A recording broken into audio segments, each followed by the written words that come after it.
নমস্কাৰ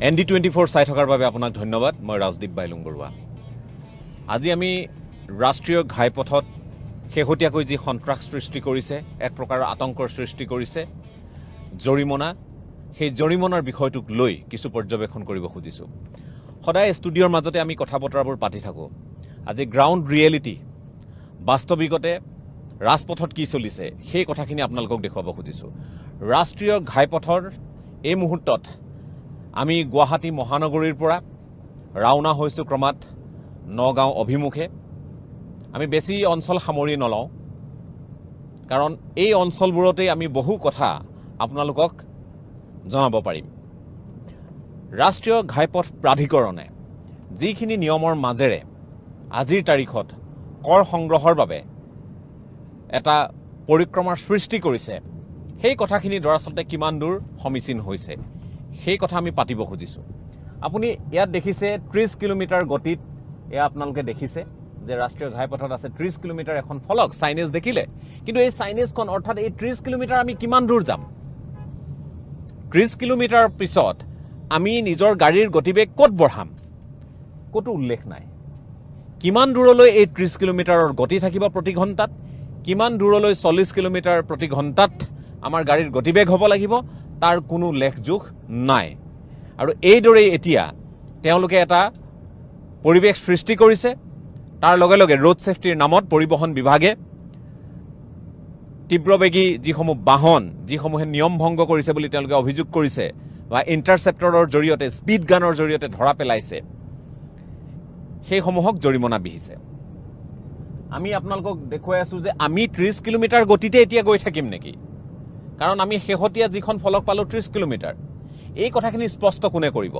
দায়িত্ব কাৰ আছে ৰাষ্ট্ৰীয় ঘাইপথ প্ৰাধিকৰণৰ আছে কিন্তু তেওঁলোকৰ কোনো ধৰণৰ ইয়াত ভূমিকা নাই এই পথছোৱাত আমি এতিয়া গৈ আছো অৱশ্যে ইণ্টাৰচেপ্টৰ নাই কতো স্পীড গান এতিয়ালৈ আমি পোৱা নাই কোনো পৰিবহণ বিভাগৰ লোকক পোৱা নাই এই যে 30 কিলোমিটাৰ গতিবেগেৰে আহি আছো প্ৰায় আমি 2 কিলোমিটাৰ 3 কিলোমিটাৰ আহিলো আকৌ এখন পালো আমি 30 মাজৰ স্পীডটো আমাৰ কি হ'ব ইয়াৰ মাজৰ 1 কিলোমিটাৰ ব্যৱধান আমি এই 30 যে আকৌ পালো আকৌ বাকি দূৰ অঞ্চলটো আমি কিমান দূৰ যাম কিমান বেগত যাম এই কথাখিনি কোনো ধৰণৰ নীতি নিৰ্ধাৰণ হোৱা নাই আৰু এআই হৈছে অসমত সম্প্ৰতি ৰাষ্ট্ৰীয় ঘাইপথ প্ৰাধিকৰণৰ ভূমিকা আমি হেহে ভাবিলো যে আজি ৰাজপথলৈ ওলাই আহোঁ ৰাজপথৰ পৰা আপোনালোকক দেখুৱাম কাৰণ এই বিষয়টোক লৈ এতিয়া যিসকল যান বাহনৰ গৰাকী যিসকল চালক যিসকল যাত্ৰী সকলো সমানেই চিন্তিত হৈছে দিনটো 10,000 পৰ্যন্ত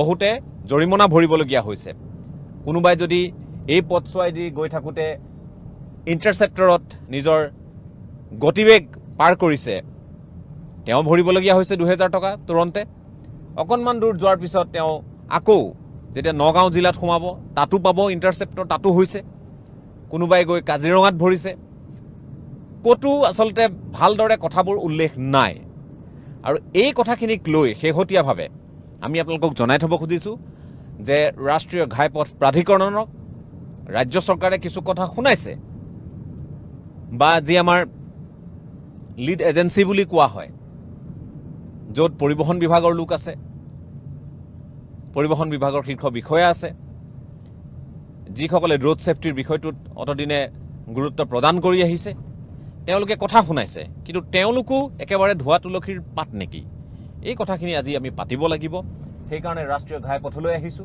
মই অকণমান এনেধৰণে ব্যৱস্থা কৰি বহি লৈছো যাতে আপোনালোকক ৰাজপথৰ এই কথাবোৰ জনাব পাৰো ৰাজপথৰ এই বিষয়বোৰ দিশসমূহ দেখুৱাব পাৰো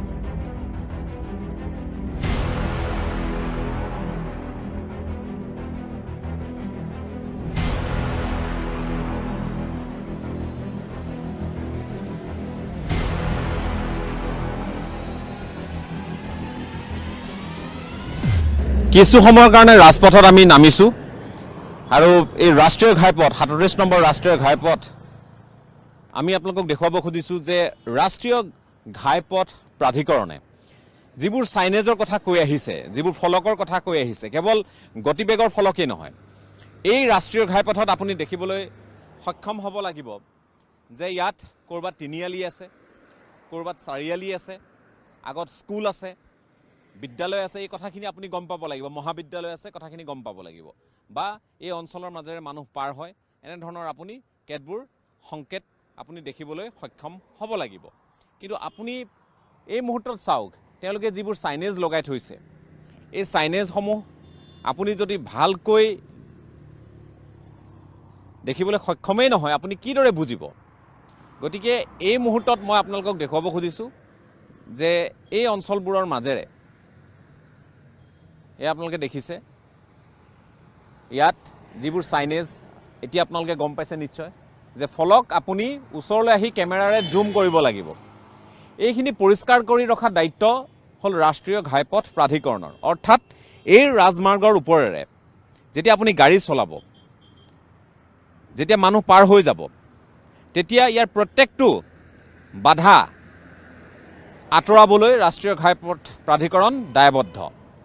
কেৱল ইমানেই নহয়, এই ফলকসমূহ যে তেওঁলোকে আজিৰ তাৰিখত মানুহৰ দৃষ্টিত পৰাকৈ ৰখা নাই, তাৰ বাবে তেওঁলোক কিন্তু দণ্ডনীয় হ'ব লাগে। ৰাষ্ট্ৰীয় ঘাইপথ প্ৰাধিকৰণৰ এই ক্ষেত্ৰত তেওঁলোকে নিজেই নিজৰ গাইডলাইন তেওঁলোকে ভংগ কৰিছে। দ্বিতীয় কথা হ'ল যে এনেধৰণৰ ৰাষ্ট্ৰীয় ঘাইপথৰ কাষত যিসমূহ বিপণী হওক, দোকান হওক, নিমিষতে গঢ়ি উঠা মানুহৰ আনহে নালাগে ঘৰেই হওক, ইয়াত এটা ন্যূনতম দূৰত্ব থাকিব লাগে, ব্যৱধান থাকিব লাগে। ৰাষ্ট্ৰীয় ঘাইপথৰ পৰা অতি কমেও 35 মিটাৰ আঁতৰত থাকিব লাগে। দেখিছেনে আপোনালোকে ক'ৰবাত? মই এই মুহূৰ্তত সোণাপুৰ নাজিৰাঘাটৰ টোল প্লাজাৰ একেবাৰে নাতি দূৰতে আছোঁ। টোল প্লাজাখন আপুনি গুৱাহাটীৰ পৰা আহি আপুনি যেতিয়া নগাঁও অভিমুখে গৈ থাকিব নাজিৰাঘাট, তেতিয়া আপুনি এই ঠাইডোখৰত এনেধৰণৰ এটা পৰিৱেশ পাব। এই যিসমূহ তেওঁলোকৰ চাইনেজ আছে, গছৰ পাতৰ আঁৰত লুকাই আছে। তাতোতকৈ ডাঙৰ কথাটো হ'ল, আপোনালোকে এই মুহূৰ্তত মই যদি সোঁফালে দেখুৱাওঁ অকণমান, সোঁফালে যিসমূহ মাজৰ অঞ্চলটোত ফুল গছ বা সৰু সৰু গছ ইত্যাদি বৃক্ষৰোপণ কৰে, এইখিনিতো আপুনি হাবিয়নি হ'বলৈ দিব নোৱাৰিব।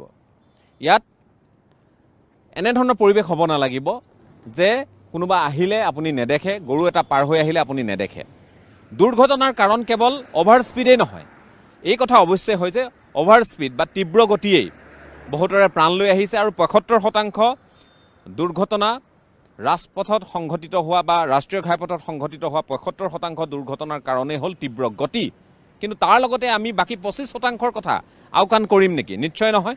গতিকে বাকী 25% কিদৰে হয়, আপোনালোকে অকণমান আগলৈ গ'লে দেখিব, তাত এই যিবোৰ গছ ৰুইছে, এইবোৰৰ প্ৰতিপালন ঠিকদৰে নোহোৱাৰ কাৰণে জোপোহাৰ দৰে হৈছে, আৰু জোপোহাৰ দৰে হোৱাৰ কাৰণে কোনোবা পাৰ হৈ আহিলে আপুনি নেদেখে, গৰু হওক মানুহ হওক পাৰ হৈ আহিলে নেদেখে, আৰু য'তে ত'তে লিংক ৰোড তেওঁলোকে এনেধৰণে কিন্তু স্থাপন কৰিব নোৱাৰে ৰাষ্ট্ৰীয় ঘাইপথ প্ৰাধিকৰণে, যাৰ বাবেও দুৰ্ঘটনা বহু ঠাইত সংঘটিত হয়। এই কথাবোৰ কিয় ওলাই কৰা হয়? সেয়েহে গ্ৰাউণ্ড ৰিয়েলিটি আপোনালোকক দেখুৱাবৰ বাবে আমি আজি ৰাষ্ট্ৰীয় ঘাইপথ প্ৰাধিকৰণৰ দ্বাৰা সংঘটিত ভুলবোৰ, তেওঁলোকে যিবোৰ কেৰুণ আজিৰ তাৰিখত ৰাখি গৈছে, যাৰ কাৰণে বহু ক্ষেত্ৰত দুৰ্ঘটনা বৃদ্ধি পায়, সেই কথাবোৰো আজি আপোনালোকৰ সন্মুখলৈ লৈ আহিবলৈ প্ৰয়াস কৰি আছোঁ।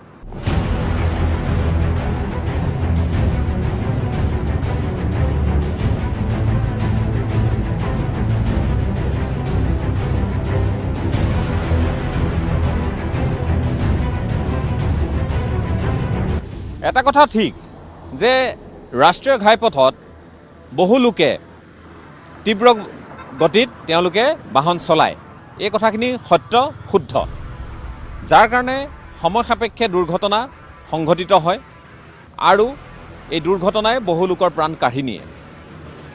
অসমত সংঘটিত দুৰ্ঘটনাসমূহৰ প্ৰায় 75% ৰাষ্ট্ৰীয় ঘাইপথত সংঘটিত হয় বুলি ইতিমধ্যে কৈ অহা হৈছে। কিন্তু এই মুহূৰ্তত আমি আপোনালোকক দেখুৱাব খুজিছোঁ যে যান বাহন চলাচলৰ ক্ষেত্ৰত, চলোৱাৰ ক্ষেত্ৰত আমাৰ যে সামান্য বা ন্যূনতম যিখিনি আমাৰ অভিজ্ঞতা, অৰ্হতাৰ প্ৰয়োজন, সেইখিনি যেন ক'ৰবাত অভাৱ। আজিৰ তাৰিখত মই আপোনালোকক একে সময়তে ৰাষ্ট্ৰীয় ঘাইপথ প্ৰাধিকৰণক যিমান দুখ দিম সেই একেধৰণে কিন্তু আমিও কম জগৰীয়া নহয়। ৰাষ্ট্ৰীয় ঘাইপথ প্ৰাধিকৰণে কৰি অহা কেতবোৰ নিয়ম ভংগৰ উদাহৰণ আপোনালোকক দিব খুজিছোঁ। তেওঁলোকে এই পথসমূহৰ মাজলৈ চাওক আপোনালোকে। এই পথসমূহ এনেধৰণে সিফালৰ পৰা কি আহিছে, যেতিয়া এই পথেৰে এজন মানুহ গৈ থাকিব বাহন লৈ, সিফালৰ পৰা কি আহিছে কি অহা নাই বুজি পাবলৈ বা তৰ্কিবই নোৱাৰিব। এই পৰিৱেশৰ মাজত ইয়াত দুৰ্ঘটনা সংঘটিত হ'লে আচৰিত হ'বলগীয়া একো নাথাকিব। এই অঞ্চলটোত গতিবেগ অকণমান আগত দেখিলোঁ 50 কিলোমিটাৰ প্ৰতি ঘণ্টা বুলি তেওঁলোকে এখন চাইনিজ বা ফলক লগাই থৈছে। কিমান দূৰ আমি সেই 50 কিলোমিটাৰ বেগত যাম? তাৰ সমান্তৰালকৈ নিতৌ ট্ৰেফিক আইন ভংগ কৰা, যান বাহন এতিয়া এই পথেৰে ওলোটাকৈ বাহন চলোৱা ইত্যাদি দুৰ্ঘটনাৰ বহু কাৰণ থাকে। উদাহৰণসমূহ আপোনালোকৰ চকুৰ সন্মুখত, গতিকে বিতংকৈ নকলেও আপোনালোকে নিশ্চয় বুজি পাইছে। কিন্তু একে সময়তে আমি এই কথাও চাব লাগিব যে এই ঠাইডোখৰক যদি বাদ দিওঁ, ৰাষ্ট্ৰীয় ঘাইপথটো একেবাৰে ক্লিয়াৰ কৰি ৰখা যিটো শব্দ আমি প্ৰয়োগ কৰিব পাৰোঁ অৱশ্যেই, সেই কথাখিনি কিন্তু আপুনি দেখিবলৈ নাপাব। এতিয়া ইয়াতে ইপাৰলৈ যদি আপুনি চায়, তাত কিদৰে সক্ষম হৈছে ঠাউকতে ৱৰ্কশ্বপ, ঠাউকতে দোকান, ইমান কাষতে ধাবা বা ইত্যাদি, কেনেধৰণে সম্ভৱ হয় এইবোৰ কথা? সেই কথাখিনি ৰাষ্ট্ৰীয় ঘাইপথ প্ৰাধিকৰণে দৃষ্টিপাত নকৰাৰ বাবে বহু ঠাইত দুৰ্ঘটনা সংঘটিত হয় আৰু ঠায়ে ঠায়ে গতিৰোধক লগাবলগীয়া হয়। তাৰ মাজতে আমি আপোনালোকক জনাব লাগিব যে আজিৰ তাৰিখতো যদিওবা আমি গতি নিয়ন্ত্ৰণৰ ক্ষেত্ৰত শেহতীয়াকৈ ইণ্টাৰচেপ্টৰ বা স্পীড গান প্ৰয়োগ কৰি কিছু নিয়ন্ত্ৰণ পাবলৈ সক্ষম হৈছোঁ, কিন্তু এই ৰাষ্ট্ৰীয় ঘাইপথেৰে তীব্ৰ বেগত গাড়ী চলে সেয়া সত্য। কিন্তু যিসকলে এই ৰাষ্ট্ৰীয় ঘাইপথেৰে বা 4 লেনৰ মাজেৰে যাওঁতে তেওঁলোকে ভাবি লয় যে সৰ্বাধিক বা সৰ্বোচ্চ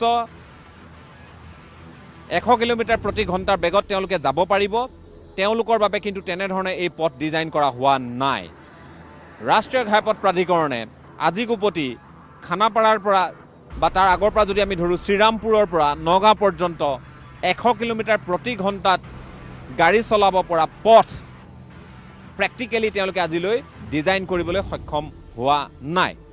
গতিকে আমি অনুমান কৰিব পাৰোঁ কি ধৰণে এই গোটেই বিষয়টোক লৈ প্ৰশাসন হৈছে, কি ধৰণে গোটেই বিষয়টোক লৈ প্ৰবঞ্চনা হৈছে আৰু কি ধৰণে তেওঁলোকৰ কেতবোৰ ভুলৰ কাৰণে ঠাই বিশেষে আজি য'ত আমি 80-90 কিলোমিটাৰ বেগত ঘণ্টাত গাড়ী চলাব পাৰোঁ, তাত আমি 30-40তো চলাবলগীয়া হৈছে।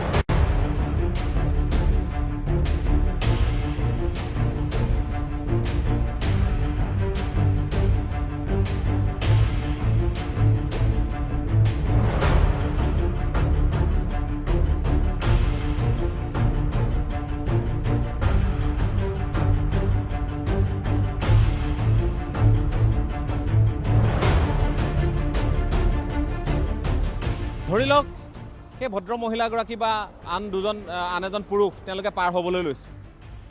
আপুনি তেওঁলোকক কিন্তু মনিব নোৱাৰিব, হঠাৎ আহি থাকিলে আপুনি তেওঁলোকক মনিব নোৱাৰিব। আৰু আমিও বহুতেই আমাৰ ট্ৰেফিক যি ন্যূনতম যিখিনি জ্ঞান ধাৰণা সেইখিনি আমি নৰখাৰ বাবে বা নথকাৰ বাবে বহু সময়ত সমস্যাৰ মাজলৈ যাওঁ। ইয়াত আপোনালোকে দেখিছে যে ইয়াত এক প্ৰকাৰ এটা চিহ্ন দিয়া আছে, গতিকে এই ঠাইৰে মানুহ পাৰ হ'ব, তাত কোনো ধৰণৰ ফলক নাই, কেৱল চিহ্ন দি ৰাখি থৈছে তেওঁলোকে। গতিকে এয়া জেব্ৰা ক্ৰচিং দি তেওঁলোকে ৰাখি থৈছে যে ইয়াত মানুহ পাৰ হ'ব ইত্যাদি। আৰু মানুহ পাৰ হ'বৰ কাৰণে ইয়াত গোটেই গাড়ী যে আগতেই অকণমান তেওঁলোকৰ গতিবেগ হ্ৰাস কৰিব লাগিব, তাৰ কোনো চিন মোকাম ইয়াত দেখিবলৈ নাপায়।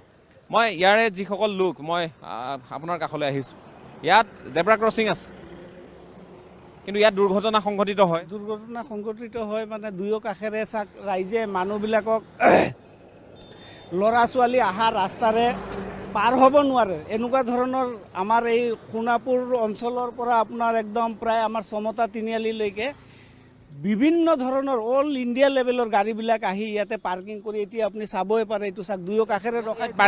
পাৰ্কিঙৰ ঠাই আছে জানো? পাৰ্কিঙৰতো নিৰ্ধাৰিত ঠায়ে নাই। হাইৱে অথৰিটিয়ে যিটো ৰাস্তা বনাইছে ফুটপাথ নাই। আমাৰ এই গাঁৱৰ মানুহবিলাক ল'ৰা ছোৱালীবিলাক কোনফালে যাব? এনেকুৱা এটা মানে সমস্যাত আমাৰ এই গাঁৱৰ মানুহবিলাক চলি থাকিব লগা হয়। ষ্টাৰ চিমেণ্টক আমি মানা কৰিলেও গাড়ী ইয়াতে ৰখাই থৈ দিয়ে।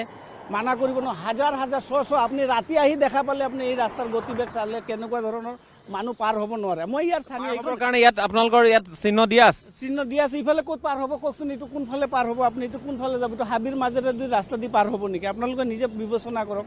মানে ৰাষ্ট্ৰীয় ঘাইপথ প্ৰাধিকৰণে যিখিনি নীতি নিয়ম মানিব লাগে, তেওঁলোকৰ যিখিনি নিজা গাইডলাইন সেইখিনিকে পূৰ কৰিব পৰা নাই। পূৰ কৰিব পৰা নাই, সেইটো সিহঁতে হাইৱে অথৰিটিয়ে সেই কামখিনি কৰিব পৰা নাই। আৰু মানে মানুহৰ বিভিন্ন ধৰণৰ সমস্যা এই ৰাস্তা লৈ আপোনালোকে চাওক, ফুটপাথ নাই, আমাৰ হাইৱে বনাইছে ঠিক, কিন্তু আমি চলিবলৈ আমাৰ ল'ৰা ছোৱালী বা সৰু সুৰা গাড়ী পাৰ্কিং কৰিব কোনো প্লেচে নাই। আমাৰ খোজকাঢ়ি অহা যোৱা কৰিবলৈ খোজকাঢ়ি আহিবলৈতো অৱস্থাই নাই। মানুহবিলাক চাওক না আপুনি, এইবিলাক ব্যৱস্থা চাওক, কোনফালে যাব? হাইৱে মানুহ কি এফালে খোজকাঢ়িব নেকি? এইটোতো ৰাস্তা নহয়। তীব্ৰবেগী বাহনসমূহ জেগাত পাৰ্কিং কৰিব, কেইখন গাড়ী পাৰ্কিং কৰিব? এইটো পাৰ্কিং ফুটপাথ বনাইছে, এইটো পাৰ্কিঙত কেইখন গাড়ী পাৰ্কিং কৰিব? এইটো দেখিবলৈ বুজি পাইছো। গতিকে এই ধৰণৰ এটা ব্যৱস্থা, আপুনি গাড়ীসমূহৰ গতিবেগ স্বাভাৱিকতে হয়, এই কথাও ঠিক যে গাড়ীত যথেষ্ট তীব্ৰ বেগত চলে, আৰু বহুলোকে নিয়ম ভংগ কৰে, ক্ষমা কৰিব, বহুলোকে নিয়ম ভংগ কৰে কাৰণেই আজিৰ তাৰিখত যিসকলে নিয়ম মানি চলে তেওঁলোকো বিপদত পৰিবলগীয়া হৈছে। আৰু দীঘলীয়া বাট তেওঁলোকে 40-50 কিলোমিটাৰ বেগতকৈ অধিক বেগত এই 4 লেন ৰাষ্ট্ৰীয় ঘাইপথ হোৱাৰ পিছতো যাব পৰা নাই। সেই ধৰণৰ এটা ব্যৱস্থা হৈছে। গতিকে উলুৰ লগত বগৰী পুৰাৰ দৰে এটা কথা বতৰা ইয়াত চলি আছে। ৰাষ্ট্ৰীয় ঘাইপথ প্ৰাধিকৰণে বহু গাইডলাইন নিজে ভংগ কৰিছে।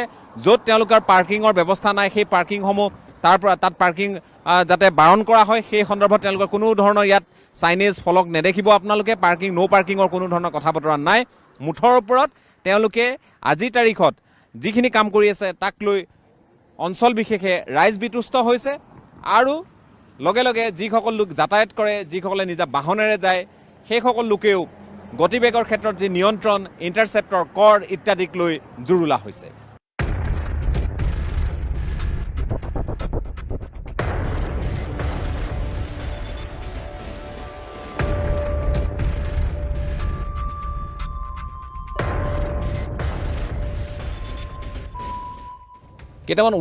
কেইটামান অভিযোগ আছে, তাৰ মাজত এইটো এটা উদাহৰণ। 80 কিলোমিটাৰ প্ৰতি ঘণ্টাত অৰ্থাৎ আপুনি এই অঞ্চলটোত যাব পাৰিব, তাৰ কাৰণে এখন চাইনেজ আমি দেখিলোঁ। এতিয়া এই 80 কিলোমিটাৰ এই ঠাইডোখৰত দেখিলোঁ। ইয়াৰ পিছত মই আকৌ আগতে কোৱাৰ দৰে যে 30 কিলোমিটাৰ য'ত দেখিলোঁ তাৰ পৰা বাকী 30 কিলোমিটাৰ কিমান দূৰ যাম? এতিয়া এই ঠাইত 80ৰ গতিবেগ আছে, গতিকে আমি ঘণ্টাত 80 কিলোমিটাৰ এই ঠাইডোখৰত যাব পাৰোঁ বুলি আমি ভাবি ল'লোঁ। আমি আহি আছোঁ 80 কিলোমিটাৰলৈ। অৱশ্যে আমি ইচ্ছা কৰি আমি চলোৱা নাই, সেইটো বেলেগ কথা, কিন্তু এই ঠাইত 80 আছে। এতিয়া এই 80 কিলোমিটাৰ প্ৰতি ঘণ্টা এলেকা কিমান দূৰলৈ হ'ব, বা তাৰ লগে লগে যেতিয়া স্পীড আমি কমাব লাগিব বা গতিবেগ হ্ৰাস কৰিব লাগিব, কিমান দূৰত গৈ হ্ৰাস কৰিব লাগিব, এই কথাবোৰ নিশ্চয় জানিবলগীয়া আছে। ইয়াতে আমি আপোনালোকক দেখুৱাইছোঁ, ইয়াত 50 মাত্ৰ। আপুনি কেনেকৈ আহিব আপুনি এই 300 মিটাৰত আপুনি 80, 300 মিটাৰত আপুনি 50, এই 50 এতিয়া 50 মাৰি থোৱা আছে। তাৰমানে আপুনি 80ত আহি আপুনি 50। মই আপোনাক ক'লোঁ 300 মিটাৰ ব্যৱধানত এইবোৰ ঘটনা হৈ আছে, 200 মিটাৰ ব্যৱধানত এইবোৰ ঘটনা হৈ আছে। আৰু তেওঁলোকে আটাইতকৈ ডাঙৰ যিটো গাইডলাইনৰ অনুসৰি যিবোৰ কথা তেওঁলোকে কৰিব নালাগিছিল দৰাচলতে, সেইবোৰ কাম তেওঁলোকে কৰি আছে। এতিয়া আমি উপায় নাই, আমি এতিয়া 50-40 ভিতৰত আমি এনেও সেইটো স্পীডতে আছোঁ, কাৰণ আমি কথাখিনি ক'ব লাগিব আপোনালোকে বুজিব লাগিব। এই 50 আমি আহি আছোঁ, এতিয়া 80ৰ পৰা আহি পালোঁ 50, আকৌ পালোঁ 80। এই 80 চাওক, এই 80। এতিয়া আমি ধৰি লওক আমি 80ত নগ'লোৱে বাৰু, আমি খুব বেছি আৰু 20-30 মিটাৰ পিছত আমি আন এটা গতিবেগ পাম, মোৰ যদি ভুল হোৱা নাই। গতিকে আমি আহি আছোঁ, আহিলোঁ 80ত, 50ৰ পৰা আহিলোঁ 80, এই পালোঁ 50। এতিয়া ইয়াত যিখন গাড়ী লুকাই থাকিব, যিখন ইণ্টাৰচেপ্টৰ লুকাই থাকিব, আপুনি গম পাবনে? কাইলৈ পৰহিলৈ যদি তেওঁলোকে হাই ডেফিনেশ্যন কেমেৰা ক'ৰবাত লগায়, আপুনি গম পাবনে? নাপাব। গতিকে আপুনি কেনেকৈ আপুনি গাড়ী চলাব? আকৌ 50। এতিয়া আমি ইয়াত 50 পালোঁ। 50 পোৱাৰ পিছত আমি ইয়াত গতিৰোধক তেওঁলোকে ৰাখিছে 50 স্পীড। এতিয়া মই পিছৰডোখৰ কিমান স্পীডত যাম মোক কোনোবাই বুজাই ক'বনে? ৰাষ্ট্ৰীয় ঘাইপথ প্ৰাধিকৰণে ক'বনে যে মই এতিয়া মানুহ নোহোৱা ঠাইডোখৰ পালোঁ, ৰাস্তা ভাল, ইয়াত পথ চোৱা ভাল, মই এতিয়া কিমান স্পীডত যাম? 50তে গৈ থাকিম, 80ত যাম, 100ত যাম, নে কিহত যাম? গতিকে এই কথা বতৰাবোৰ আছে, যিবোৰ কথা স্পষ্ট হোৱাৰ প্ৰয়োজনীয়তা আছিল গতিবেগ যেতিয়া হ্ৰাস কৰা হয় কিমান দূৰলৈ সেই হ্ৰাস কৰাৰ বা আমি নিম্নগামী কৰা সেই গতিবেগত যাম আকৌ আহিলোঁ আহি এতিয়া মই পালোঁ 80 এতিয়া মই 80ৰ পৰা মানে 50 80 30 আপুনি গতিবেগ এনেধৰণৰ এটা আপুনি নিয়ন্ত্ৰণ কৰি আহিব লাগিব ক'ৰবাত আপুনি তাতোতকৈ ডাঙৰ কথাটো হৈছে আপুনি যেতিয়া এইবোৰ দেখিব আপোনাৰ মনত এটা বেলেগ ধৰণৰ চিন্তা থাকিব আপুনি কিমান ফলক আমি আজি তাৰিখত ফলক চাই আহিছোঁ তাৰ কাৰণ আছে কাৰণ আপোনালোকক আমি বুজাব লাগিব আপোনালোকক দেখুৱাব লাগিব যে এই মাত্ৰ এটা সৰু ব্যৱধানত 80 আহিলোঁ আকৌ 20 মিটাৰ পিছত মই আহি পালোঁ 50 মই কিমান দূৰলৈ 80 চলাম কিমান দূৰ 50 চলাম এই কথাখিনি ৱাদিহ পাওঁ মানে মই গাড়ীৰ ফাইন ভৰিব হ'বই এয়া হ'ল পৰিৱেশ আজিৰ তাৰিখৰ গতিকে ৰাষ্ট্ৰীয় ঘাইপথ প্ৰাধিকৰণে যিবোৰ লৰা ধেমালি কৰি আছে ৰাজপথৰ ওপৰত আৰু যিসকল লোকে যোগাযোগ ব্যৱস্থা উন্নত হোৱাৰ বাবে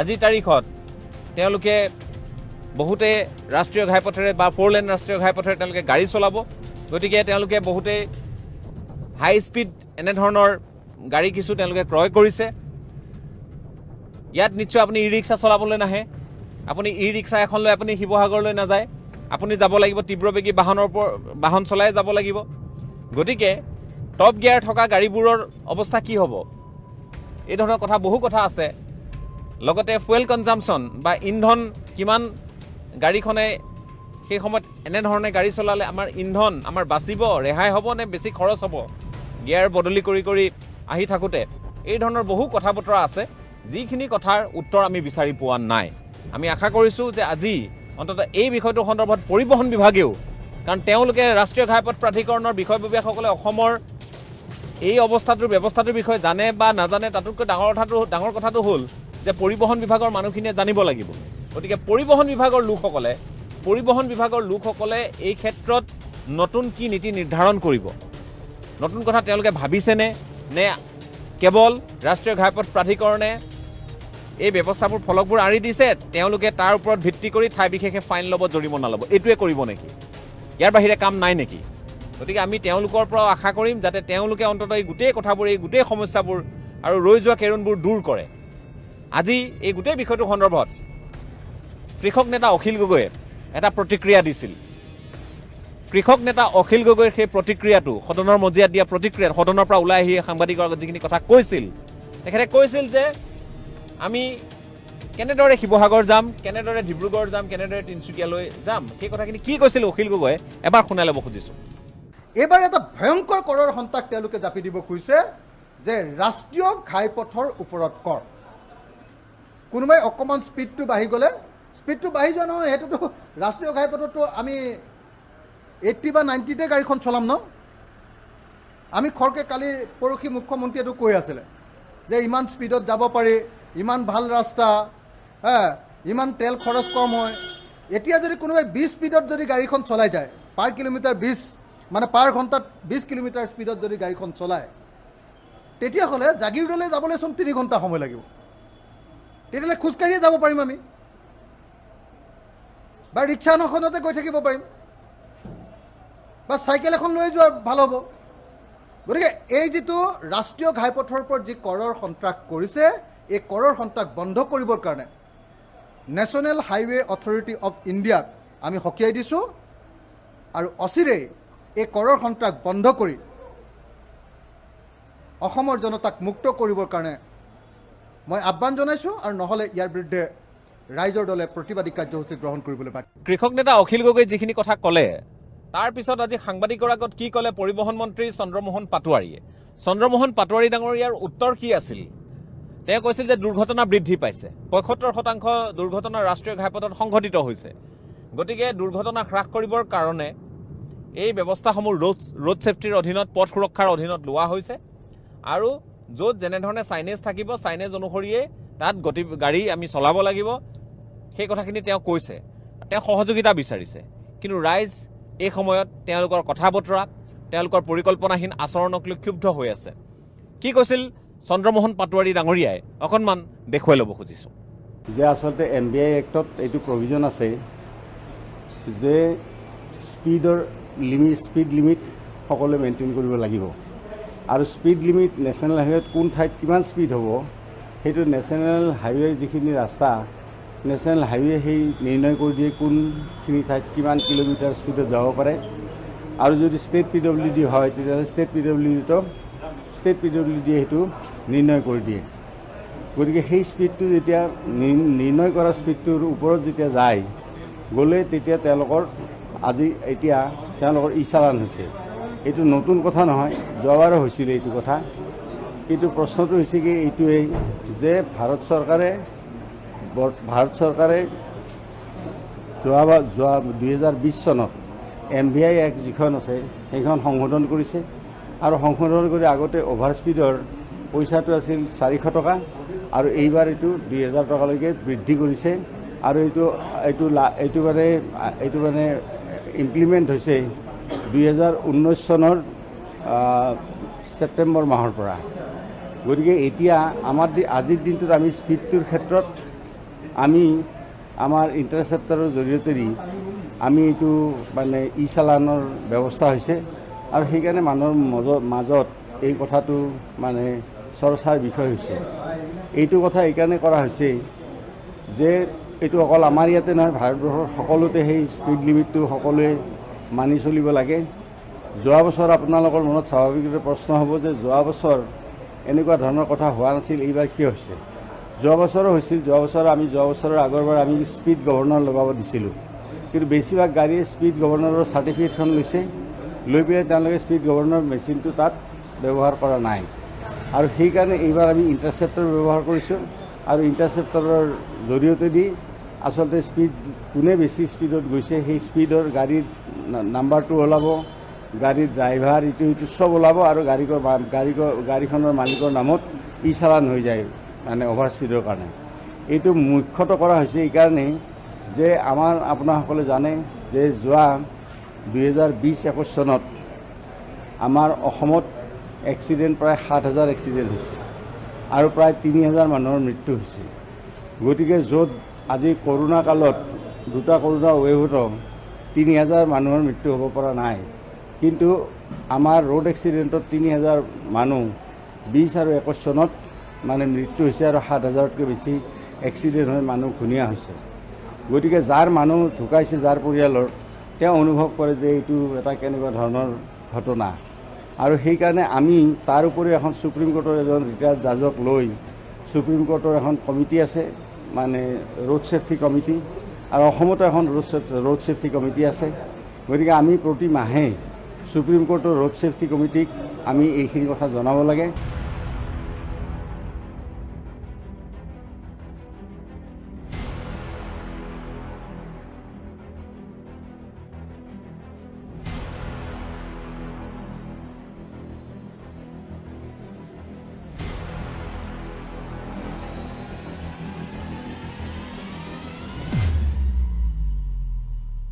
আমি বিয়লিৰ ভাগৰ পৰা আৰম্ভ কৰিলোঁ আৰু এতিয়া আমি গুৱাহাটী মহানগৰীৰ মাজমজিয়াত এই কথাখিনি অনুধাৱন কৰিবলৈ চেষ্টা কৰিছোঁ যে গোটেই বিষয়টো সন্দৰ্ভত দৰাচলতে যিসকল গাড়ীৰ চালক, যিসকল গাড়ীৰ গৰাকী, তেওঁলোকে কি ভাবে। তেওঁলোকে ইতিমধ্যে সামাজিক মাধ্যমৰ জৰিয়তে হওক বা টেলিভিশ্যনৰ মাধ্যমেৰেই হওক তেওঁলোকে বিভিন্ন ধৰণৰ কথা বতৰা কৈছে। আমি আপোনালোকক দেখুৱালোঁ যে ৰাষ্ট্ৰীয় ঘাইপথ প্ৰাধিকৰণে যি ধৰণৰ ব্যৱস্থাৱলী লোৱাৰ প্ৰয়োজনীয়তা আছে আজিৰ তাৰিখলৈ সেই ব্যৱস্থাখিনি তেওঁলোকে অদ্যপি লোৱা নাই। তাৰ মাজতে আমি এই মুহূৰ্তত আপোনালোকক দেখুৱাব খুজিছোঁ যে এইটো হ'ল গুৱাহাটী মহানগৰীৰ খানাপাৰাৰ পৰা জালুকবাৰী পৰ্যন্ত যিছোৱা ৰাষ্ট্ৰীয় ঘাইপথৰ অংশ, সেই পথৰ এটা অংশ।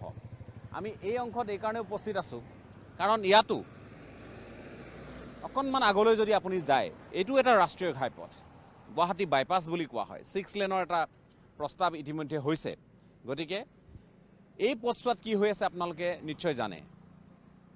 য'ত গাড়ী পাৰ্কিং কৰিব নালাগে তাত গাড়ী পাৰ্কিং কৰি ৰখা হয়। কেতবোৰ বিপণী গঢ়ি উঠিছে, কেতবোৰ প্ৰতিষ্ঠান গঢ়ি উঠিছে, অথচ ৰাষ্ট্ৰীয় ঘাইপথৰ পৰা অতি কমেও 35ৰ পৰা 45 মিটাৰ দূৰত্বলৈ তেনেধৰণৰ কোনো প্ৰতিষ্ঠান থাকিব নোৱাৰে। সেয়া কেতিয়াবা নগৰৰ মাজমজিয়াত হ'লেও সেইখিনি নীতি নিয়ম প্ৰযোজ্য হয় আৰু কেতিয়াবা ৰাষ্ট্ৰীয় ঘাইপথৰ কাষত থাকিলেও সেই একেখিনি কথাই প্ৰযোজ্য হয়।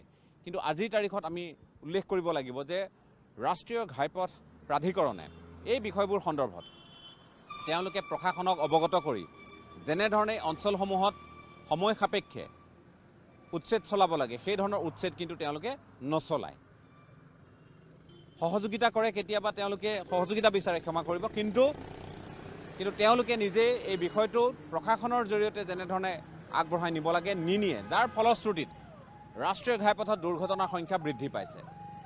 এই কথাখিনি বাৰম্বাৰ কিয় ওলাই কৰা হৈছে আৰু কেৱল টেক্সেশ্যন বা কৰ সংগ্ৰহ বা জৰিমনা সংগ্ৰহতে অধিক গুৰুত্ব দিয়া হৈছে, সেইখিনি আজিলৈ আমি স্পষ্টকৈ বুজি উঠা নাই। সেয়েহে আমি আশা কৰিছোঁ যাতে পৰিবহণ বিভাগে অন্ততঃ কথাখিনি আমাক বুজাই দিয়ে। লগতে আমি আশা কৰিম যে এই পথসমূহত যান বাহন চলাওঁতে আমি যিখিনি সাৱধানতা অৱলম্বন কৰিবলগীয়া হয় সেইখিনিও যাতে আমি নাগৰিক হিচাপে দায়বদ্ধতাৰে আমি পালন কৰোঁ। আমি অঞ্চলটোত বহু লোকক পাইছোঁ যিসকলে তেওঁলোকে যান বাহন লৈ ওলাই আহিছে বা যান বাহন তেওঁলোকে নিজেই চলাই আহোঁতে কেতবোৰ এনেধৰণৰ আহুকালৰ সন্মুখীন হৈছে। আমি তেওঁলোকৰ সৈতেও কথা পাতিবলৈ যত্ন কৰিম যিমান দূৰ সম্ভৱ হয়।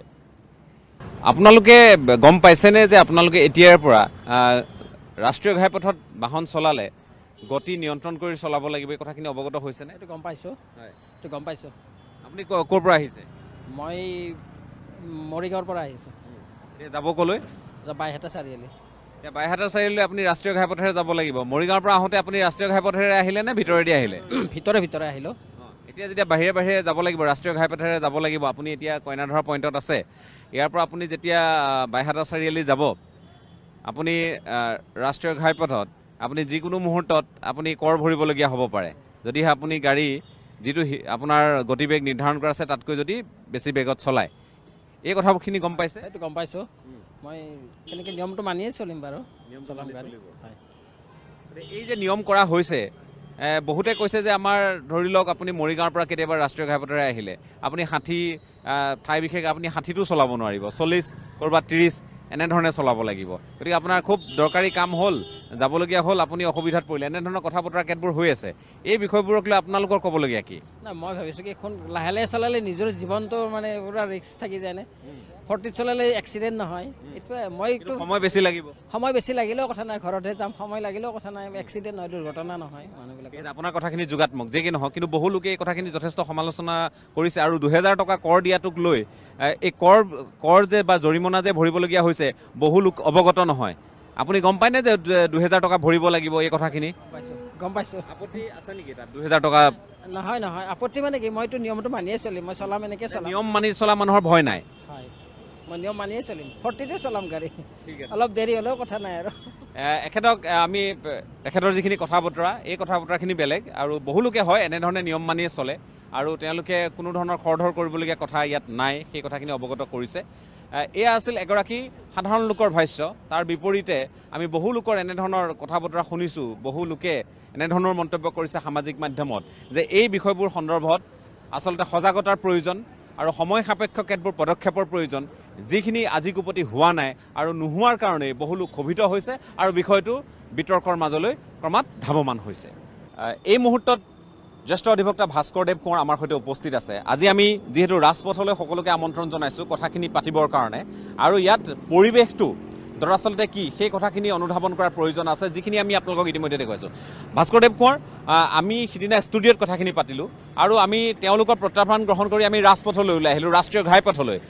আমি প্ৰায় নগাঁও পৰ্যন্ত আগবাঢ়ি গ'লোঁ, তাৰ পৰা উভতি আহিলোঁ আৰু ৰাষ্ট্ৰীয় ঘাইপথত আমি দেখিলোঁ যে বহু ঠাইত তেওঁলোকৰ নিজৰ যিখিনি guideline, national highway authority of ইণ্ডিয়াৰ যিখিনি নিজস্ব যিখিনি গাইডলাইন, সেইখিনি তেওঁলোকৰ বিষয়ববীয়াই ভংগ কৰি আছে আৰু তেওঁলোকে জৰিমনা বিহাৰ কাৰণে বা এই গোটেই প্ৰক্ৰিয়াটো ত্বৰান্বিত কৰাৰ কাৰণে তেওঁলোকে আজিৰ তাৰিখত এটা ভূমিকা লৈছে, যদিও বা এই জৰিমনা আমি পৰিবহণ বিভাগৰ জৰিয়তে আদায় দিবলগীয়া হৈছে। গতিকে এই কথাখিনি কোন দিশত গৈ আছে বুলি আপুনি ভাবে? চাওক, যিসকল লোকে এই গোটেই ডিচিশ্যনটো লৈছে যে যিসকলে স্পীড লিমিটটো ক্ৰছ কৰে তেওঁলোকৰ ওপৰত জৰিমনা বিহা হ'ব, মই ক'ব বিচাৰিছোঁ যে সেইসকল লোকে যে আমাৰ নেশ্যনেল হাইৱে বৰ্তমানৰ কি অৱস্থা বা ষ্টেট PWD অৱস্থা কি তেওঁলোকে অৱগত নহয়। আজি যদি আপুনি এতিয়া নেশ্যনেল হাইৱেটোত যায় আপোনালোকে দেখিব যে গোটেই অন্ধকাৰত সি ডুব গৈ থাকে। তাত যিবিলাক ছাইনবোৰ্ড আছে সেইবিলাক গছ গছনিৰ মাজত পোত খাই আছে। কোনেও গম নাপায় যে কোনবিলাক কোনটো ষ্টেজত কিমান স্পীডত তেওঁলোকে স্পীড লিমিটটো যাব। ইয়াতে অকল স্পীড লিমিটৰ কথা নহয়, আজি যদি যদি এখন ক'ৰবাত যদি ছাইনবোৰ্ড লগাই থৈছে 40 কিলোমিটাৰত যদি গাড়ী যাবলগীয়া হয়, তাৰমানে ডাম্পাৰখনো 40 কিলোমিটাৰত যাব লাগিব, অটোভানখনো 40 কিলোমিটাৰ যাব লাগিব, তাতে যদি মাৰ্চিডিজখনো যায় সেইখনো 40 কিলোমিটাৰত যাব লাগিব। সেই গতিকে এইটো যুক্তিসংগত হ'বই নোৱাৰে। আজি স্কুল বাছৰ কাৰণে যিবিলাক স্পীড লিমিট হ'ব, আজি সেইটো এম্বুলেঞ্চৰ কাৰণে সেইটো স্পীড লিমিট হ'ব নোৱাৰে। যদি অসমৰ ৰাস্তাত যদি 80 কিলোমিটাৰ বা 100 কিলোমিটাৰতে যদি গাড়ী চলাব লাগে, তেতিয়াহ'লে দোকানৰ পৰা যেতিয়া বেচে বা কোম্পানীৰ পৰা অসমলৈ যেতিয়া গাড়ীবিলাক পঠিয়ায় তাতে তেতিয়াহ'লে তেওঁলোকে স্পীড লিমিট বান্ধি দিব বা স্পীড গভৰ্ণৰ বান্ধি দিব যাতে সেইটো ওপৰত চলাব নোৱাৰে। আজি অসমৰ ৰাষ্ট্ৰীয় ঘাইপথ উন্নত কৰা কি উদ্দেশ্য? যাতে মানুহৰ যাতায়াতৰ ক্ষেত্ৰত সময় কম লাগে, যাতে আজি নলবাৰীৰ পৰা গুৱাহাটীলৈ যালে কম সময় লাগে, নলবাৰীৰ পৰা বঙাইগাঁও গ'লে যাতে কম সময় লাগে। আপুনি যদি স্পীড লিমিটটো ৰোধ কৰে, অকল আপুনি যদি গাড়ী এখন যদি 40-50 কিলোমিটাৰত চলালে যিটো তেল খাব, 30 কিলোমিটাৰত চলালে সি যথেষ্ট তেল খাব। আৰু তেলটোতো ভাৰতত উৎপাদন নহয় বা তেলবিলাক সদায় বাহিৰৰ দেশত আমি ফৰেন এক্সচেঞ্জত আনো, তাৰমানে ইণ্ডিয়া ফৰেন এক্সচেঞ্জৰ খৰচটো বাঢ়ি যাব। আজি ধৰক আমি অসমত আমি হাঁহ কুকুৰাৰ পৰা আৰম্ভ কৰি কণীলৈকে আমি মাছলৈকে চব আজি বাহিৰৰ ৰাজ্যৰ পৰা আনো। আজি য'ত 3 দিনত যদি আমি জেগাত পোৱাব লাগে, এইটো স্পীড লিমিটত যদি তাতে 6 দিন বা 7 দিন লাগে, তেতিয়াহ'লে সেইবিলাক বস্তুৰ কোৱালিটিটো কি হ'ব? এই গতিকে এইবিলাক বস্তু চিন্তা চৰ্চা নকৰাকৈ আজি আপুনি যদি নেশ্যনেল হাইৱে আজি খানাপাৰাৰ পৰা যদি আপুনি বশিষ্ঠলৈ শৰাইঘাট ব্ৰিজত জালুকবাৰীলৈকে চাই, আপোনালোকে দেখিব যে ছাৰ্ভিচ ৰোডবিলাকত যিটো দূৰ অৱস্থা আৰু ৰাস্তাৰ মাজত যিবিলাক তেওঁলোকে মানে ছাইনবোৰ্ড দিছে সেইবিলাকতো দেখাই নাপায়। আৰু ট্ৰেফিক পইণ্ট এটাতো আপুনি গুৱাহাটীখন gateway to the north east of India বুলি কোৱা হয়, কিন্তু ইয়াতে কোনো ধৰণৰ আপুনি হাইৱেত ট্ৰেফিক লাইট নাথাকে। আজি এজন অটো ভেন এখনে যদি ক'ৰবাত ছাইনবোৰ্ড লগাই থাকোঁতে 30 কিলোমিটাৰ ঠাইত যদি 40 কিলোমিটাৰ যায়, তেওঁৰ ওপৰত যদি 2000 টকা বা তাৰ ওপৰত অধিকত যদি আপুনি জৰিমনা বিহে, তেতিয়াহ'লে তেওঁৰ উপাৰ্জনটো কেনেকৈ কৰিব? আৰু এইটো সময় একেবাৰে অযুক্তিসংগত, কাৰণ এতিয়া মানুহে কৰোণাত অলৰেডি জুৰুলা হৈছে আৰ্থিকভাৱে, আৰু এতিয়া সময়ত যদি এনেকুৱা ধৰণৰ আকৌ জৰিমনাৰ এনেকুৱা এটা ব্যৱস্থা তেওঁলোকে কৰে, তেতিয়াহ'লে মানুহে ইয়াক প্ৰতিবাদ কৰিব লাগে। আৰু এনেকুৱা ধৰণৰ যেতিয়ালৈকে হাইৱে কণ্ডিশ্যনবিলাক নহয় বা আজি টল গেটবিলাকৰ ক্ষেত্ৰত যেনেকৈ জৰিমনা টল গেটত তেওঁলোকে কিয় পইচা লৈছে? যাতে তেওঁলোকে কোৱালিটি হাই দিব পাৰে। আজি ফাষ্টেগ কিয় লগাইছে? ফাষ্টেগ এইকাৰণে লগাইছে যাতে টল গেটত সময়টো নষ্ট নহয়। আজি যদি এনেকুৱা যিবিলাকে সেই AC ৰুমত বহি পেলাই এনেকুৱা ধৰণৰ ডিচিশ্যন লৈছে, তেওঁলোকে আচলতে গ্ৰাউণ্ড ৰিয়েলিটিৰ লগত কোনো ধৰণৰ টাচেই নাই। আজি আমি মই প্ৰায়বিলাক ৰাস্তাতে চাইকেল চলাই যাওঁ। আপুনি যদি এইটো ৰাস্তাত যিটো ছাৰ্ভিচ ৰোডত আপুনি যদি চাইকেল চলাই যাব পৰা যদি কয়, মই কাইলৈৰ পৰা লাগিলে চাইকেল চলোৱা বাদ দি দিম। কিন্তু এনেকুৱা ধৰণৰ ৰাইজৰ ওপৰত মই অনুৰোধ, অসম চৰকাৰৰ যিসকল বিষয়ববীয়াই এনেকুৱা অযুক্তিসংগত যিবিলাক ডিচিশ্যন মেকিং প্ৰচেছ তেওঁলোকে লৈছে, এইবিলাক প্ৰত্যাহাৰ কৰিব লাগে। প্ৰথমতে তেওঁলোকে ৰাস্তা পদূলিবিলাক ঠিক কৰক, এটা চাইণ্টিফিক ৱেত তেওঁলোকে এইটো ইমপ্লিমেণ্ট কৰক। ৰাস্তাত আপোনাৰ কিছুমান মানুহৰ ভুলৰ কাৰণে হওক, আজি গাড়ী বাহনৰ কাৰণে এক্সিডেণ্ট হয়, মানুহ মৰে, কিন্তু এইটো নহয় যে এটা কেঁচুৱাক গা ধোৱালে পানীখিনি লেতেৰা হ'ল বুলি কেঁচুৱাটোকো পানীখিনিৰ লগততো পেলাই নিদিয়ে। আজি ৰাস্তাত এক্সিডেণ্ট হোৱা মানে এইটো নহয় যে একেবাৰে তাতে প্ৰত্যেক 10 মিটাৰ মূৰে স্পীড ব্ৰেকাৰ দিব। আপুনি চাব ইয়াতে যিবিলাক ষ্টেট PWDত আছে, তেওঁলোকৰ যিবিলাক স্পীড ব্ৰেকাৰ বা ৰাম্বল ষ্ট্ৰিপ আছে, কোনো ধৰণৰ ছাইনবোৰ্ড নাই। আপুনি গাড়ী এখন আহিব, তাতহে আপোনাৰ এক্সিডেণ্ট প্ৰ'ন এৰিয়া। সেই গতিকে মোৰ অসম চৰকাৰ বা যিসকল বিষয়ববীয়াই এনেকুৱা ধৰণৰ নটিফিকেশ্যন তেওঁলোকে ইছ্যু কৰিছে, এইটো টাইম বিং তেওঁলোকে প্ৰত্যাহাৰ কৰক। আৰু এইটো সময়ত এনেকুৱা ধৰণৰ মানুহক হাৰাশাস্তি কৰাটো উচিত নহয়। এতিয়া কৰোণা টাইম হৈছে, এতিয়া আৰ্থিকভাৱে মানুহ চব জুৰুলা হৈ আছে, আৰু বহুতবিলাক মানুহ এতিয়া বাহিৰৰ পৰা চব্জি লৈ আহে, ৰাতিপুৱা মাছ লৈ আহে, মৰিগাঁৱৰ পৰা এতিয়া মাছৰ গাড়ীখন আহে। সি যদি 2 ঘণ্টাত আহি ৰাতিপুৱা 6টা বজাত আহি নাপায়হি কাছাৰীঘাট, তেতিয়াহ'লে তাৰ মাছৰ কি অৱস্থা হ'ব? এই গতিকে এইবিলাক বস্তু চিন্তা কৰি চৰকাৰে এতিয়া এনেকুৱা ধৰণৰ অযুক্তিসংগত যিবিলাক তেওঁলোকে জৰিমনা তেওঁলোকে বিহিছে, এইবিলাকৰ পৰা তেওঁলোকক বিৰত থাকিবলৈ আমি অনুৰোধ কৰিছোঁ। ডাঙৰ ছাৰ্ভিচ কৰে নাই, আপুনি কোনো এটা পইণ্ট আজি আপুনি জালুকবাৰী কওক, লখৰা কওক, ৰেডিশ্যন ব্লু হোটেল কওক, ইভেন শৰাইঘাট ব্ৰিজত আপুনি দেখিব যে ব্ৰিজৰ ওপৰত আপোনাৰ মানে বহুত গাড়ী ইলিগেলি পাৰ্কিং কৰি থাকে, তাৰ ওপৰত মানে কোনো ধৰণৰ কণ্ট্ৰল নাই। সেই গতিকে মোৰ এটা কথা হ'ল কি যে জৰিমনা বিহিবলৈ এটা ক'ৰবাত আইনত এটা প্ৰক্ৰিয়া থকা মানে তাৰ আগতে কিছুমান আপোনালোকে কৰিবলগীয়া কাম আছে। সেইখন একেখন আইনতে কৈছে যে আপুনি ভালকৈ ট্ৰেফিক চাইন দিব লাগিব, আৰু ৰাস্তাত স্পীড লিমিটটো যেতিয়া ইম্প'জ কৰে তাতে চাব লাগিব যে ৰোড কণ্ডিশ্যনে কিমান পাৰ্মিট কৰে, এখন দলঙৰ ওপৰত কিমান পাৰ্মিট কৰে, সেইখন কোনটো জেগাত কোনোবা এখনত স্কুল থাকিলে মানে এইটোৱে নহয় যে সেই স্কুলখনৰ আগত এক্সিডেণ্ট হৈছে। এটা প্ৰপাৰ ষ্টাডি নোহোৱাকৈ, কোনো ধৰণৰ ৰিচাৰ্চ ৱৰ্ক নাথাকাকৈ আমাৰ IIT গুৱাহাটীৰ লগত তেওঁলোকে কনচাল্ট কৰিব পাৰে। এতিয়া IIT গুৱাহাটীয়ে এনেকুৱা ধৰণৰ ছ'চিয়েল ৱৰ্কবিলাকৰ লগত খুব ভাল কাম কৰি আছে, তেওঁলোকে কনচাল্ট কৰিব পাৰে। কিছুমান খালি জৰিমনা বিহাৰ নামত, আৰু মোৰ এতিয়া সন্দেহ হৈছে কি যি ধৰণে জৰিমনা ৰাইজৰ পৰা তুলিছে, আজি ধৰক আজি 1 বছৰে আপোনাৰ কোনো ধৰণৰ মানুহৰ মানে যিবিলাক সৰ্বসাধাৰণ লোক আছে তেওঁলোকৰ ইনকাম নাই, কিন্তু গুৱাহাটীতে এতিয়া আপুনি ধৰক ট্ৰেড লাইচেঞ্চৰ ক্ষেত্ৰত আন এটা হয়, ট্ৰেড লাইচেঞ্চৰ ক্ষেত্ৰত ডাবল ফিজ হ'ল। আজি যেতিয়া মানুহে ব্যৱসায়ী কৰিব পৰা নাই তেতিয়া তেওঁৰ ওপৰত ডাবল ফিজ দিয়াটো কোনো যুক্তিসংগত নহয়। ঠিক তেনেকৈ যেতিয়া মানুহে আজিলৈ এতিয়া ধৰক বহুতে গাড়ীবিলাক লোনত লৈ থৈছে, গাড়ীবিলাক চলা নাই, ইণ্টাৰ ডিষ্ট্ৰিক্ট ট্ৰেভেল আছে, সেইবিলাকতো কোনো ৰেহাই দিয়া নাই। বেংকে কিবা ৰাতি ইণ্টাৰেষ্টটো মাফ কৰি দিছে নেকি যে আজি ইণ্টাৰ ডিষ্ট্ৰিক্ট ট্ৰেভেল বন্ধ আছে কাৰণে? চৰকাৰৰ পৰা সেইবিলাকতো নিৰ্দেশ নাই। অলৰেডি জুৰুলা হৈয়ে আছে ট্ৰেন্সপৰ্ট ছাৰ্ভিচবিলাক। তাৰ ওপৰত যদি আপুনি ডিব্ৰুগড়লৈ যদি এখন গাড়ী চলাই যাওঁতে যদি আপুনি 10,000 টকা যদি এখন কমাৰ্চিয়েল ভেহিকেলে যদি জৰিমনা দিব লাগে, সেইটো কোনে দিব? সেইটো চৰকাৰে নিদিয়ে ন, সেইটো আমাৰ সৰ্বসাধাৰণ লোকৰ পৰাহে সেইটো আইনগত দিশটো জানিব খুজিছোঁ। এই ক্ষেত্ৰত মানুহ আইনৰ কাষ চাপিব পাৰে আজিৰ তাৰিখত? চাওক, আইনৰ কাষ চাপি ভাৰতবৰ্ষত যথেষ্ট উদাহৰণ আছে। যিসকল লোকে প্ৰত্যাহ্বান জ্বলাইছে এনেকুৱা ধৰণৰ কোৰ্টে প্ৰায়বিলাক কেছতে মানে পিটিশ্যনাৰ বা পদকীয় ছাইডৰ ফেভাৰতে জাজমেণ্ট দিছে। কাৰণ কথাটো হ'ল কি, তোমালোকে প্ৰথমতে নটিফাই কৰিব লাগিব অফিচিয়েল গেজেটত, তোমালোকে ভালকৈ ট্ৰেফিক চাইন দিব লাগিব, নিদিয়াকৈ তোমালোকৰ এইটো হেৰি হয়। কিন্তু ইয়াৰে আইনৰ এটা সুৰুঙা লৈ পেলাই ট্ৰেন্সপৰ্ট ডিপাৰ্টমেণ্টে এডভান্টেজ কি লৈছে, আজি যদি আপোনাৰ 2,000 টকা জৰিমনা হয়, কাইলৈ যদি আপোনাৰ গাড়ীখন কিবা কাৰণে এক্সিডেণ্ট হয় তেতিয়াহ'লে আপোনাৰ ইঞ্চুৰেঞ্চ ক্লেইম কৰাৰ আপোনাৰ অসুবিধা হ'ব। আজি যদি গাড়ীখন যদি বিকিব হয়, আপুনি আজি ধৰক লোনৰ ইনষ্টলমেণ্ট দিব পৰা নাই, আপুনি যদি গাড়ীখন বিকি পেলাই লোনৰ ইনষ্টলমেণ্টটো মাৰিব বিচাৰে, আপুনি যেতিয়ালৈকে জৰিমনাটো নিদিয়ে তেতিয়ালৈকে আপুনি গাড়ীখন বেচিব নোৱাৰে। চ' সেই গতিকে ব্যক্তিগত কিছুমান অসুবিধাৰ কাৰণে মানুহে উপায়হীন হৈ পেলাই এই ঝামেলাত নগৈ পেলাই দিছে, কিন্তু এইটো নুবুজায় যে এই ফাইন দিয়াটো তেওঁলোকে সমৰ্থন কৰিছে। ঠিক আছে, মই ধন্যবাদ জনাইছোঁ ভাস্কৰদেৱ কোঁৱৰ। এতিয়া কথা হ'ল যে আমি কথা পাতি আছোঁ আৰু ভাস্কৰদেৱ কোঁৱৰৰ সৈতে কথা পাতিলোঁ। আমি কিছু সময়ৰ পিছত আৰু দুগৰাকীমান আমাৰ অতিথি থাকিব, তেওঁলোকৰ সৈতে কথা পাতিম, পৰিবহণ বিভাগৰ সৈতে কথা পাতিম। গতিকে এই বিষয়বোৰ যথেষ্ট স্পৰ্শকাতৰ। এই বিষয়বোৰ সেইকাৰণে আজি ষ্টুডিঅ'ৰ মজিয়াত আমি আলোচনা কৰিব নুখুজিলোঁ, আৰু সেয়েহে আমি আহি উপস্থিত হ'লোঁ ৰাষ্ট্ৰীয় ঘাইপথৰ ওপৰত। আৰু ৰাষ্ট্ৰীয় ঘাইপথৰ কেইবাটাও দিশ আপোনালোকৰ সন্মুখত আমি উদঙাই দিছোঁ। ৰাষ্ট্ৰীয় ঘাইপথ প্ৰাধিকৰণৰ কেইবাটাও দিশ, কেইবাটাও কেৰুণ উদঙাই দিছোঁ। তাৰপিছত সিদ্ধান্ত আপোনালোকৰ। আমি কোৱা নাই যে দুৰ্ঘটনাৰ যেনেধৰণে সংঘটিত হৈছে সেইবোৰ হ্ৰাস পাব নালাগে, আমি কোৱা নাই যে চৰকাৰে ৰাজহ ল'ব নালাগে, কিন্তু কথাটো হ'ল যুক্তিসংগতভাৱে কামবোৰ বিজ্ঞানসন্মতভাৱে হৈছেনে নাই হোৱা, আৰু সেইকাৰণেই আমাৰ এই পৰ্যবেক্ষণ।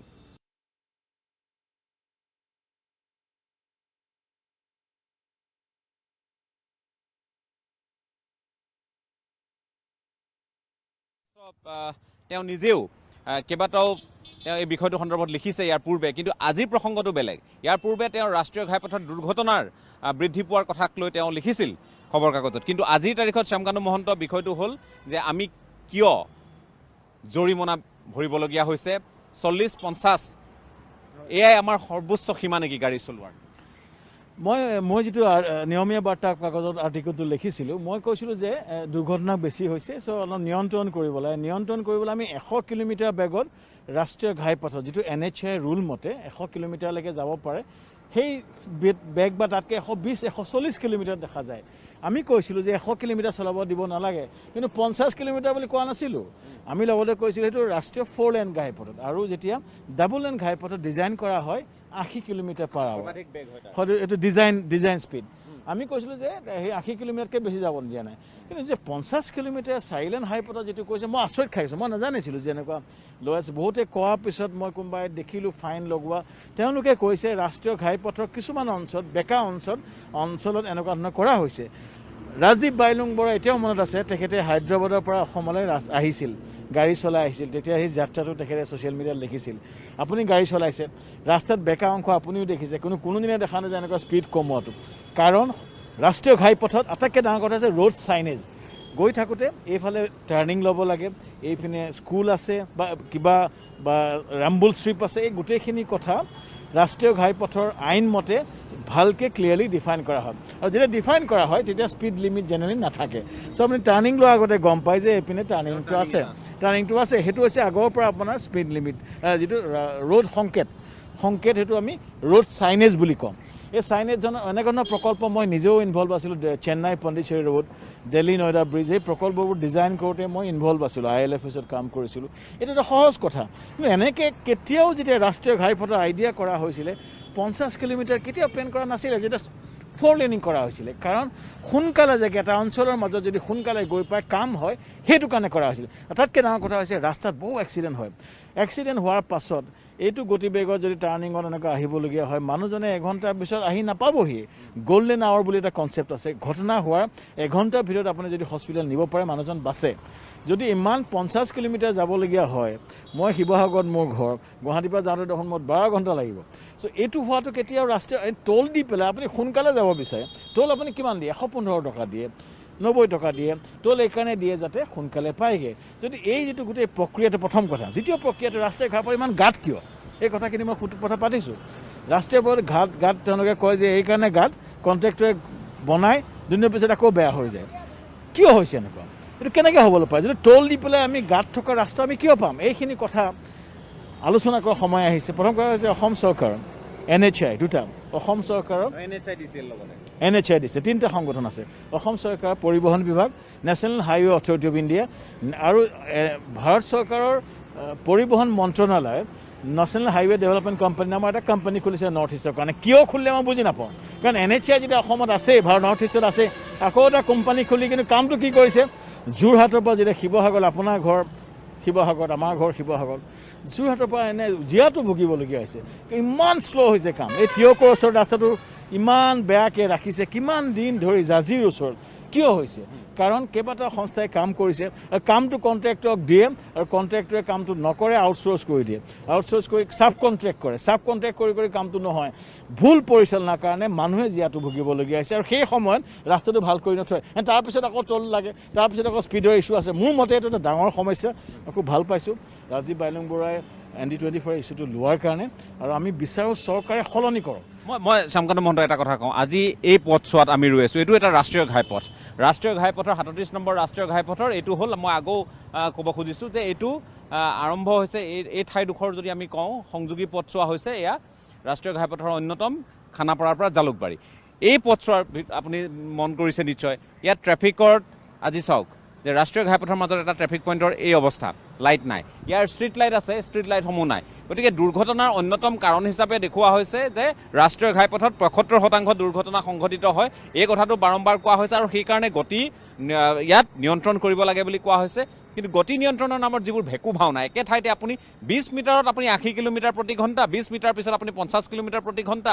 বাকী স্কুল যে আছে, এনেধৰণৰ চাইনেজ বা তিনিআলি যে আছে, চাৰিআলি যে আছে, তাত কোনো ধৰণৰ ৰিফ্লেক্টৰ ইত্যাদি ৰাতিৰ ভাগত বিশেষকৈ নাই। দুৰ্ঘটনা সংঘটিত হয় বেছিভাগ ৰাতিৰ সময়ত। আৰু তাৰ লগে লগে এটা কথা আমি মন কৰিছোঁ যে এই গোটেই ব্যৱস্থাপনাটোৰ অধীনত ৰাষ্ট্ৰীয় ঘাইপথ প্ৰাধিকৰণে নিজৰ যিখিনি গাইডলাইন মতে যিখিনি কাম কৰিব লাগে, তেওঁলোকে ঠাই বিশেষে যেনেধৰণে চাইনেজ লগাব লাগে, তেওঁলোকৰ মাজত ডিভাইডাৰ অংশত এটা বহল অংশ থাকে, তাত যদি গছ পুলি ৰুইছে বহু মানুহে, তেওঁলোকেও লগাইছে, তাত যদি জোপোহা সদৃশ হৈ যায়, আঁৰবেৰ তাত যদি সৃষ্টি হয়, কোনেও কাকো নেদেখা অৱস্থাৰ সৃষ্টি হয়, গতিকে সেইখিনি পাতল কৰা আৰু সেইখিনি পৰিষ্কাৰ কৰি ৰখা দায়িত্ব তেওঁলোকৰ। এইখিনি কামো তেওঁলোকে নকৰে। তেওঁলোকৰ চাইনেজবোৰ গছৰ মাজত লুকাই আছে, সেই লতিকাৰ মাজত লুকাই আছে, সেইখিনিও তেওঁলোকে উদ্ধাৰ নকৰে। আজি আমি উদাহৰণ সহকাৰে দিছোঁ। গতিকে তেওঁলোককো সমানে তেওঁলোক দণ্ডনীয় নহয়নে? সাধাৰণ লোকক দণ্ড ভৰিছে, ৰাইজে দণ্ড ভৰিছে, ঠিক আছে, কিন্তু তেওঁলোকো দণ্ডনীয় নহয় জানো? স্পেচিয়েলি এই যিটো ৰাস্তাত যে টাৰ্ণিঙত যে এক্সিডেণ্ট হয়, মেইনলি ৰাজীৱ বাইলুঙে শুদ্ধ কথা কৈছে, এই ওপৰত যে ষ্ট্ৰীট লাইটখিনি নাই। আজিকালি ছ'লাৰৰ ইমান পটেঞ্চিয়েল আছে, ছ'লাৰ লগাই দিলে হ'ল, গোটেই অসমত ষ্ট্ৰীট লাইট লগাব পৰা যায়। এইখিনি কিয় কৰা নাই মই এইটো আচৰিত কথা। NHAI দিছিলে, মই ভাবোঁ national highway authority of India এই ক্ষেত্ৰত ইতিমধ্যে অতি ক্ষিপ্ৰতাৰ এটা কাম কৰাটো দৰকাৰ, কাৰণ অসমৰ ৰাজপথ ইমান বিধ্বস্ত অৱস্থাত আছে, তাতে টোল লয়। এতিয়া টোল নল'লে কথাটো বেলেগ কথা। এফালে টোল টেক্স, আনফালে স্পীড টেক্স, দুটা টেক্স এতিয়া মাধমাৰ হৈছে বহুতৰ কাৰণে। টোল দিছে, টোল দিয়ক, চব টোলটো সমগ্ৰ ভাৰতত টোল দিয়াৰ ষ্ট্ৰাকচাৰ এটা আছে, টোল দিব লাগিব, কিন্তু তাৰ বিনিময়ত আপুনি ছাৰ্ভিচ দিব লাগিব। মানুহে পইচা কেতিয়া দিব? যেতিয়া ছাৰ্ভিচ দিব। চ' ইমান খুব কেলে হৈছে, মানুহে ৰাস্তাত গাঁত পাইছে, লাহেকৈ যাব লাগে, তাৰপিছত টোল দিব লাগে। এই তিনিটা কাৰকে যিটো কাৰণ কৰিছে, তাত আৰু কিছুমান কথা আছে। ৰাষ্ট্ৰীয় ঘাইপথ আইন এখন আছে, নেশ্যনেল হাইৱে এক্ট। সেই এক্টৰ অনুসৰি যে আপোনাৰ ৰাস্তাৰ ওচৰে পাঁজৰে স্কুল কলেজ হ'ব নোৱাৰে, বা মানে মেইন ৰাস্তাৰ ওচৰত একোৱে হ'ব মানে দোকান পোহাৰ হ'ব নোৱাৰে। কিন্তু অসমত সেই মই যিটো গম পাইছোঁ, ৰাষ্ট্ৰীয় ঘাইপথ আইনখন ভালকৈ কৰা হোৱা নাই। সেই আইনখন হৈছে ক'ত? তেলেংগানাত হৈছে, বিহাৰত হৈছে, বাহিৰাগত হৈছে। তেওঁলোকে সেইকাৰণে সেই অসমত হোৱা নাই। আইনখন যেতিয়া হোৱা নাই, আইনখন নোহোৱাৰ কাৰণে এই ৰাস্তাৰ পৰা সৰু এটা গৰু আহি যায়। আমাৰ নেশ্যনেল হাইৱেত 4 লেন গ'লে আপুনি গৰু অহা যোৱা কৰা দেখা যায়, বা ফটককৈ কোনোবা এটা মানুহ গুচি আহে। এইখিনি এইকাৰণে হৈছে কাৰণ আমাৰ আইনখিনি ভালকৈ পালন কৰা নাই। আমি সমস্যাটো গুৰিত যাব লাগিব। বহুতে কৈছে শ্যামকানু মহন্ত যে আজিৰ তাৰিখত চৰকাৰৰ হাতত ধন নাই, চৰকাৰৰ ৰাজহ সংগ্ৰহৰ উৎস নাই, গতিকে এই ধৰণৰ এটা জৰিমনা ব্যৱস্থাৰ জৰিয়তে জনসাধাৰণক মাধমাৰ শুধৰাবলৈ চৰকাৰখনে অগ্ৰসৰ হৈছে। এনেধৰণৰ বহু কথা বতৰা ৰাইজৰ মনত কিন্তু গভীৰভাৱে ক্ৰিয়া কৰিছে। এই কথাখিনিত নিশ্চয় চৰকাৰে স্পষ্ট কৰাৰ প্ৰয়োজন আছে। মই ব্যক্তিগতভাৱে নাভাবোঁ যে এই মানুহক 2000 টকা ফাইন দি চৰকাৰে ৰাজহ আহৰণ কৰিব। মোৰ ভাৱতে এইটো এটা কিবা পলিচি তেওঁলোকে লৈছে, চেঞ্জ কৰিব লাগিব। আজি মই এটা ফেচবুক পোষ্ট লিখিছিলোঁ, এইটো ভাইৰেল হৈ গৈছে, প্ৰায় কেইবা হাজাৰ মানুহে তাত ৰিয়েক্ট কৰিছে। আজি মই মাননীয় মুখ্যমন্ত্ৰী, মাননীয় পৰিবহণ মন্ত্ৰীৰ কথাটো দৃষ্টিগোচৰ কৰাইছোঁ। মই কৈছোঁ এই কথাটো বেয়া হৈছে, আৰু মই তেখেতসকলৰ অনুৰোধ জনাইছোঁ এই ক্ষেত্ৰত নিয়মটা হওক। নিয়মটো এইটো হওক যে ৰাষ্ট্ৰীয় ঘাইপথৰ নীতি আমি মানি চলোঁ, কিন্তু তাৰ লগতে এই সংকেতো মানি চলোঁ যে আমি ৰোড চাইনেজটো কৰোঁ। ৰোড চাইনেজ মানুহক স্পীডত যাব দিয়ক, স্পীডত মানে মই 100 কিলোমিটাৰ কোৱা নাই। নাছিল, এইটো বৰ ডাঙৰ এটা অপৰাধ যেন মোৰ লাগিছে। কোনো প্ৰস্তুতি নোহোৱাকৈ এটা সিদ্ধান্ত কৰা হৈছে। তো গতিকে মানুহক চাওক, ভৱিষ্যত উন্নতি লাগে যদি ফাষ্ট ট্ৰেক কিয় কৰা হৈছে? দিল্লী মুম্বাই ইণ্ডাষ্ট্ৰিয়েল কৰিডৰ হৈ আছে, যাতে মানুহ সোনকালে গৈ পায়। স্পীড হাই স্পীড ট্ৰেইনৰ কথা কোৱা হৈছে। হাই স্পীড ৰোডৰ ডেফিনেশ্যনটো সেইটোৱে, যাতে আমি এতিয়া পৰ্যটন ইণ্ডাষ্ট্ৰী উন্নতিৰ কথা কৈছোঁ। যদি এজন পৰ্যটকৰ কথা ভাবক, তেওঁ আহিব ইমান সময় ঘূৰি থাকোঁতে যাব দেখোন। গতিকে প্ৰথম কথা হৈছে অসমৰ ভৱিষ্যতৰ কাৰণে এইটো এটা খুব হঠকাৰী সিদ্ধান্ত। কিবা ষ্ট্ৰাকচাৰ যদি ইছ্যু আছে, সমস্যাটো সমাধান কৰি মোৰ দৃষ্টিত যেনে তেনেটো সলনি কৰিব লাগে। মানুহক স্পীডত যাব দিয়ক। মই 120ত যাবলৈ কোৱা নাই। আজিকালি গাড়ীটো সংখ্যা বৃদ্ধি কৰক। গাড়ীত এটা নিয়ম, নতুন গাড়ীখিনি মন কৰিব 80 কিলোমিটাৰ হোৱাৰ পিছত গাড়ীখনে ছিগনেল দিয়ে। চ' সেইটোতে লিমিটেড কৰি দিয়ক, 80তকৈ বেছি যাব নোৱাৰে। সেই যদি ছিগনেল 80 হ'লেও ফাইন, তাতকৈ বেছি হ'লে মানুহে যাব দিব নালাগে। চ' ইট ইজ ফাইন। এইটো ৰেটত মই ভাবোঁ যে এনেকুৱা ধৰণৰ ৰুল এটা কৰিব পাৰিলে চলিব। 40 কিলোমিটাৰ অন্তত যাব দিব নালাগে, আৰু টাৰ্ণিঙতো জোৰকৈ যাব পাৰে, প্ৰভাইডেড মানুহে গম পায় যে টাৰ্ণিং আছে। টাৰ্ণিং গম নাপায়, সেইটো ডাঙৰ কথা।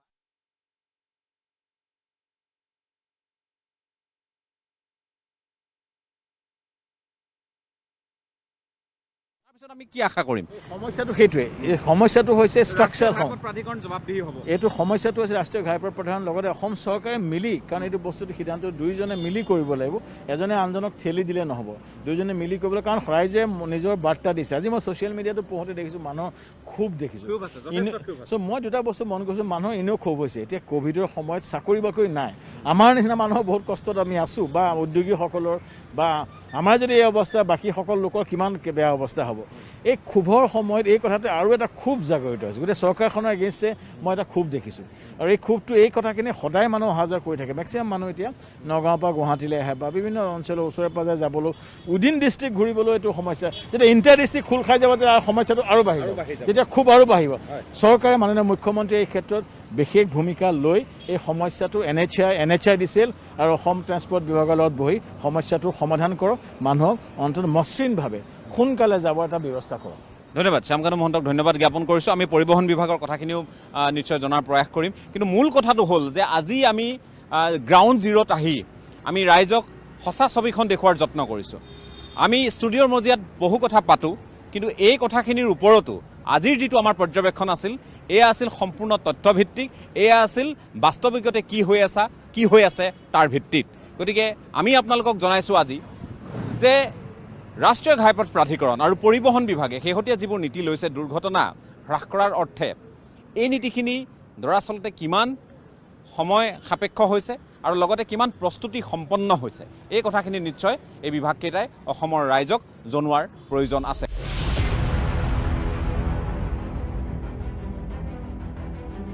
বিয়লিৰ পৰা গোটেই বিষয়টো আমি পৰ্যবেক্ষণ কৰি আছোঁ আৰু প্ৰথমটো অনুষ্ঠান ND24 যেহেতু আয়োজন কৰিছিল আৰু সেইদিনা আমি গোটেই বিষয়টোত NHIৰ ভূমিকা কি, পৰিবহণ বিভাগৰ ভূমিকা কি আৰু NHIয়ে নিজৰ যিখিনি ভূমিকা কিমান সুচাৰুৰূপে পালন কৰিছে, গাইডলাইন কিমান ফ'ল' কৰিছে তেওঁলোকে এই কথাখিনি আমি বুজিবলৈ যত্ন কৰিছিলোঁ। আজিৰ দিনটোতো আমি সেই কথাখিনি আমি আগবঢ়াই লৈ গৈছিলোঁ আৰু লগতে আপোনালোককো জনাবলৈ আমি চেষ্টা কৰিছিলোঁ যে কেনেধৰণে নিজৰ গাইডলাইন নিজে ভংগ কৰি আছে NHAI কৰ্তৃপক্ষই। গতিকে এই বিষয়টোৰ সন্দৰ্ভত আমি পৰিবহণ বিভাগৰ পৰাও কিছু কথা জানিবলৈ প্ৰয়াস কৰিছোঁ। মন্ত্ৰী চন্দ্ৰমোহন পাটোৱাৰীয়ে যিখিনি কথা কৈছে সেই কথাখিনিক লৈও যথেষ্ট কিন্তু সমালোচনা হৈছে, মিশ্ৰিত প্ৰতিক্ৰিয়া আহিছে। মই আপোনাৰ কাষলৈ আহিছোঁ। আমাৰ মাজত যিহেতু জ্যেষ্ঠ অতিৰিক্ত আয়ুক্ত মহোদয় আছে, পাঠক ডাঙৰীয়া, মই সেইদিনাও আপুনি আছিল, তাৰ পৰৱৰ্তী সময়ত নতুন কিবা চিন্তা চৰ্চা হৈছে? আমি ইতিমধ্যে NHAIৰ লগত যথেষ্টখিনি কথা পাতিলোঁ। তেওঁলোকক আমি একদম ক্লিয়াৰ ইনষ্ট্ৰাকশ্যন দিছোঁ যে যিবিলাক ঠাইত নেশ্যনেল হাইৱেত যিখিনি প্ৰব্লেম আছে, মিডিয়ানবিলাকত যথেষ্ট ঠাইত জংঘল আছে, চাইনেজবিলাকৰ হয়তো দেখা পোৱাকৈ নাই, জংঘলে ঢাকি আছে আৰু হয়তো চাইনেজবিলাক প্ৰপাৰকৈ আছেনে নাই। কিছুমান যিহেতু আমি কমপ্লেইন পাইছোঁ যে চাইনেজখিনি প্ৰপাৰকৈ নাই, আমি একদম তেওঁলোকক ইমিডিয়েটলি ইনষ্ট্ৰাকশ্যন দিছোঁ আৰু তেওঁলোকে ছাৰ্ভে ইতিমধ্যে আৰম্ভ কৰিছে যাতে নেশ্যনেল হাইৱেত যিখিনি সুবিধা থাকিব লাগে এই সুবিধাখিনি যাতে মানুহে পাবই লাগিব। ৰাস্তা যাতে কিবা বেয়া হ'লে লগে লগে ৰিপেয়াৰিঙৰ ব্যৱস্থা হয়, ৰাস্তাৰ মিডিয়ানখিনি যাতে কোনোপধ্যে জংঘল থাকিব নোৱাৰে, কাৰণ জংঘল থাকিলে মানে গৰু ছাগলীৰ জংঘলৰ পৰা হয় মানুহো আহে, এক্সিডেণ্ট দুৰ্ঘটনা হ'ব পাৰে।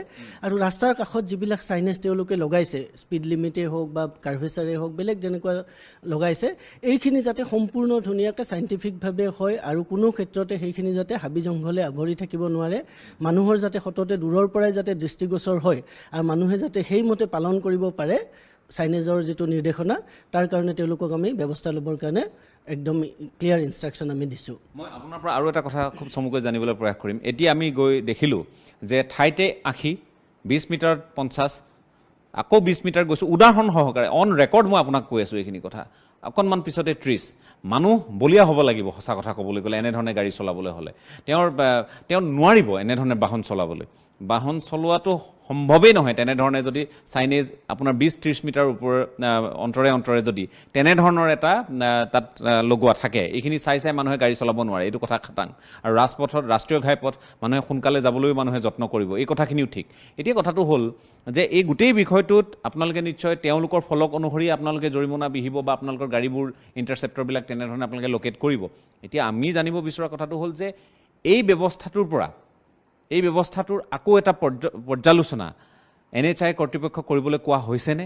যে য'ত পূৰ্বতে হৈছিল দুৰ্ঘটনা ইত্যাদি, এতিয়া যান বাহনৰ গৰাকীসকল বা চালকসকল নিজেই সচেতন হোৱাৰ ফলত বা সেই অঞ্চলৰ পথ ব্যৱস্থাটো ভাল হোৱাৰ ফলত এতিয়া তাত কমি গৈছে, তাত সেই ধৰণৰ গতি নিয়ন্ত্ৰণ বা তাত স্পীড কমোৱাৰ ক্ষেত্ৰত বা গতিবেগ কমোৱাৰ ক্ষেত্ৰত তেওঁলোকক পুনৰ বিষয়টো বিবেচনা কৰিবলৈ কোৱা হৈছেনে? আমি একদম তেওঁলোকক ক্লিয়াৰকৈ কৈছোঁ যে যিহেতু নেশ্যনেল হাইৱেৰ মূল কথাই হৈছে যে মানুহে এটা নিৰ্দিষ্ট গতি মানে এটা ভাল গতিত যাব পাৰে, টাইম যাতে ছেভ হয়, ফুৱেল যাতে ছেভ হয়, মানুহৰ যাতে জাৰ্ণিটো সুবিধাজনক হয়, তাৰ কাৰণেই হৈছে। গতিকে চাইনেজটো এনেকুৱা ঠাইত লাগে য'ত চাইনেজটো স্পীড লিমিট চাইনেজ, বিশেষকৈ য'ত চাইনেজটো নহ'লে তাৰমানে দুৰ্ঘটনা হোৱাৰ একদম চান্স থাকে, তেনেকুৱা ঠাইতহে তেওঁলোকে স্পীড লিমিট চাইনেজ লগাওক আৰু মানুহে যাতে সেইটো ফ'ল' কৰিব পাৰে। আৰু মানুহে তেতিয়া গমো পাব যে হয় এখন স্কুলসমূহ পাইছোঁ বা একদম ডাঙৰ কাৰ্ভ এটা আছে, তাত মই স্পীড কমাবই লাগিব। কিন্তু বাকী যদি ক'ৰবাত ঠাইত তেনেকুৱা আছে আৰু বিশেষকৈ যদি এনেকুৱা আছে যে এটা ঠাইত 80 আছে, ওচৰতে 20-30 এনেকুৱা আছে, সেইবিলাক ইমিডিয়েটলি তেওঁলোকক আমি আঁতৰ কৰিবৰ কাৰণে ব্যৱস্থা কৰিছোঁ।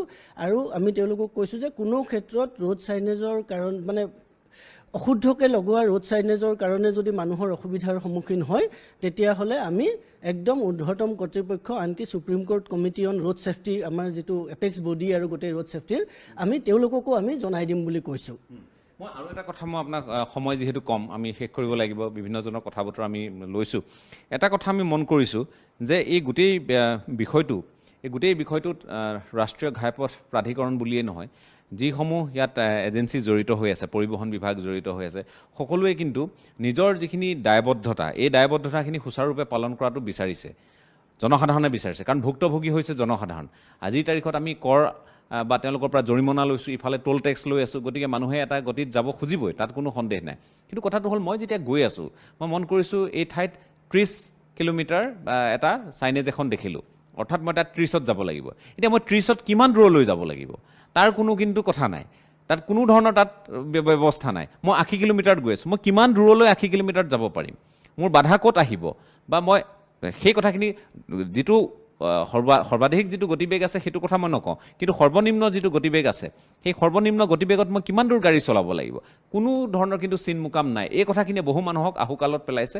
আকৌ নতুন এই যিটো মই কথা ক'লোঁ যে 50, 80, 70, 30, 60 এইবোৰ দেখাৰ লগে লগে মানুহে সেই চাইনেজ চাই মানে তেওঁ ইতিমধ্যে জৰিমনা ভৰিছেই, এইবোৰো হৈ আছে। কিন্তু মই ৰাইজলৈ এটা মানে এপিল এটা কৰিব খুজিছোঁ যে আপোনালোকৰ যিখিনি আমাৰ হয় নেশ্যনেল হাইৱে চাইনেজ লগাওঁতে ভুল হৈছে, বা সেইখিনি হয়তো আপোনালোকে যাৰ কাৰণে গম পোৱা নাই যে কিমান দূৰ যাব লাগিব বা কি, সেই যিটো নেশ্যনেল হাইৱেৰ নৰ্মেল গতি, আমাৰ নৰ্মেল কি হয় 4 লেন হাইৱে হ'লে 100 কিলোমিটাৰ/আৱাৰ যাব পাৰে। বাকী PWD যিটো আমাৰ ষ্টেট PWD NH বিলাক আছে তাত 70 কিলোমিটাৰ 80 কিলোমিটাৰলৈ আপোনালোকে যাব পাৰে। সেইখিনি গাড়ী চলোৱাৰ ক্ষেত্ৰত আপোনালোকৰ কোনো ধৰণৰ বাধা নাই। অকল য'তে ৰোড চাইনেজ আপোনালোকে দেখিছে, অকল সেই ৰোড চাইনেজৰ ওচৰখিনি, কাৰণ ৰোড চাইনেজ নৰ্মেলি লগাইছে য'ত জাংচন পইণ্ট আছে, এক্সিডেণ্ট প্ৰ'ন এৰিয়া হয়, স্কুল কলেজ বা তেনেকুৱা আছে, বাকী সৰ্বাধিক গতিত আপুনি যাব পাৰে, তাত কোনো ধৰণৰ সেই নাই। অকল যিখিনি ঠাইত চাইনেজটো লগোৱা আছে সেই চাইনেজখিনি ঠাইত আপোনালোকে মানে স্পীডটো কমাই দিয়ক, আৰু তাৰ পিছতে আপোনালোকে আকৌ সেই চাইনেজ যেতিয়া পাৰ হৈ যাব তাৰ পিছৰ পৰা আপোনালোকে আকৌ নিৰ্দিষ্ট যিটো সৰ্বাধিক গতি যাব পাৰিব। খালি 100 কিলোমিটাৰ/আৱাৰটো হৈছে আমাৰ নেশ্যনেল 4 লেনত মেক্সিমাম স্পীড। সেই 100 কিলোমিটাৰ/আৱাৰতকৈ বেছি আপোনালোকে কেতিয়াও যাবলৈ চেষ্টা নকৰিব, কাৰণ তেতিয়াহ'লে দুৰ্ঘটনা হ'বই, আৰু যদি দুৰ্ঘটনা হয় আমাৰ গোটেই যিটো উদ্দেশ্য এই উদ্দেশ্যটো ফেইলৰ হ'ব। মই ধন্যবাদ জনাইছোঁ এইখিনি সময় দিয়াৰ কাৰণে। আমি সদৌ শেষত আহি যিহেতু উপস্থিত হ'লোঁ পৰিবহণ আয়ুক্তৰ কাৰ্যালয়ত, আৰু ইতিমধ্যে জ্যেষ্ঠ যিগৰাকী অতিৰিক্ত আয়ুক্ত তেখেতে ইতিমধ্যে অৱগত কৰিছে যে শেহতীয়া যিবোৰ কথা বতৰা হৈছে, বহু মানুহ বিভ্ৰান্তিত আছে, বহু বিবুদ্ধিত পৰে গাড়ী চলোৱাৰ সময়ত। এতিয়া কথাটো হ'ল য'ত আপুনি 30 বা 50 এনেধৰণৰ এটা চাইনেজ লগোৱা দেখিব, তাত সেই গতিত যাব, কিন্তু বাকী সময়খিনিত আপুনি নিজৰ যিটো সৰ্বাধিক যিটো গতিবেগ আছে সেইখিনি অতিক্ৰম নকৰাকৈ আপুনি যিকোনো গতিবেগত যাব পাৰিব। আপুনি 80টো যাব পাৰিব, 70টো যাব পাৰিব, আপুনি 90টো যাব পাৰিব, কিন্তু 100 আপুনি অতিক্ৰম নকৰিব ৰাষ্ট্ৰীয় ঘাইপথ 4 লেনত বিশেষকৈ।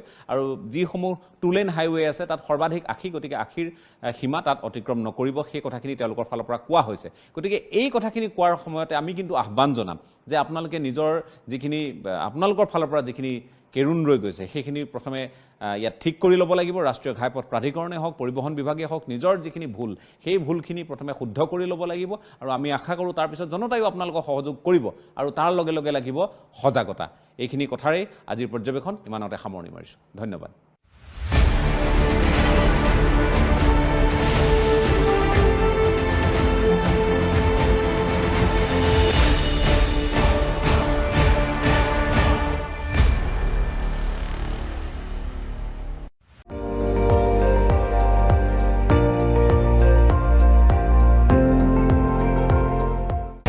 আপুনি চাই আছে ND24, সৰ্বশ্ৰেষ্ঠ নহয় সৰ্বোত্তমৰ দৌৰ।